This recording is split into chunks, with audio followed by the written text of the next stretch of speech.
बिस्मिल्लाहिर्रहमानिर्रहीम। अस्सलामुअलैकुम। कैसे हैं आप लोग? और मैं उम्मीद करती हूँ आप लोग बहुत अच्छे होंगे। आज जो मैं रेसिपी लेकर आई हूँ बहुत इजी और बहुत झटपट है, अचार गोश्त की।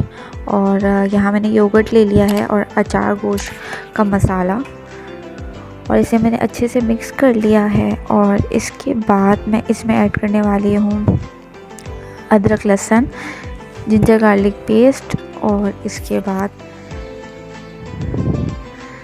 लेमन जूस, थोड़ा सा लीमू इसमें मैं स्क्वीज़ कर दूँगी।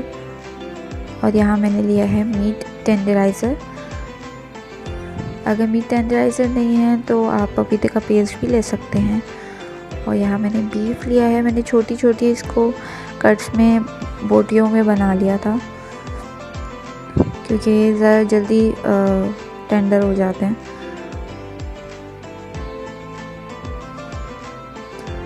उम्मीद करती हूँ आपके रमज़ान बहुत अच्छे गुजर रहे होंगे और मुझे दुआओं में याद रखिएगा। यहाँ मैं इसे 2 आवर्स के लिए मैरिनेट कर दूँगी। और इसके बाद मिर्चों को, जो बड़ी हरी मिर्चें होती हैं, मैं उन्हें मसाला भर के तैयार कर लूँगी।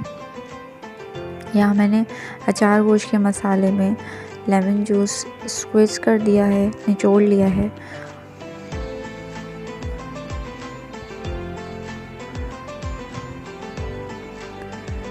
और यहाँ मैं बीच में एक छोटा सा चीरा लगाऊंगी।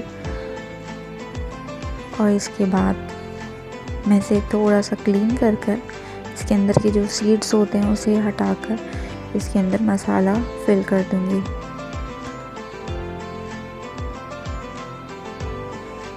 और यहाँ मेरी मिर्चें रेडी हैं।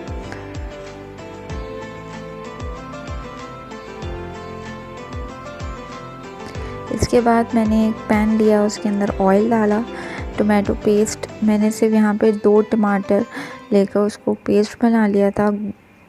थोड़ा सा दरदरा बनाया था, मतलब कि थोड़ा सा मोटा मोटा था इसमें टमाटर। और इसके बाद मैंने इसमें मैरिनेट गोश्त जो मैंने मसाला लगा के फ्रिज में रखा था वो मैंने इसमें ऐड कर दिया है। अब अच्छे से मिक्स कर लूँगी, थोड़ी सी तेज़ आंच में इसे अच्छे से भून लूँगी ताकि जो गोश्त है वो थोड़ा सा सौते हो जाए, थोड़ा सा भुन जाए। अदरक लहसुन मैंने इसमें ऐड किया था तो अब थोड़ी सी भुनाई ज़रूरी है। यहाँ मैंने अच्छी सी भुनाई कर ली है और अब मैं इसमें नीम गर्म पानी ऐड कर दूँगी ताकि मेरा गोश्त गल जाए। तकरीबन 1 घंटे के लिए मैंने इसे छोड़ दिया था। और इसके बाद इसमें मैं डालूँगी हरी मिर्चों को, जो कि मैंने मसाला भर के बना के फ्रिज में रखा था। और ये मैं तकरीबन 10 मिनट्स के लिए हल्की आंच पे इसे सिमर करूँगी। और चलें, यहाँ मेरा रेडी है अचार गोश्त। बहुत सिंपल, बहुत ही इजी रेसिपी है और झटपट तैयार होने वाली रेसिपी है क्योंकि रमज़ान में हमारे पास टाइम कम होता है, काम ज़्यादा होता है, तो आप ये बना सकते हैं सहरी के लिए।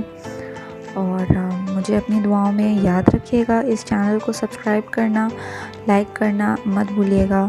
और अपना ख्याल रखिए, अपने साथ रहने वालों का ख्याल रखिए। मुझे दीजिए इजाज़त। अल्लाह हाफ़िज़ एंड फ़ी अमानिल्लाह।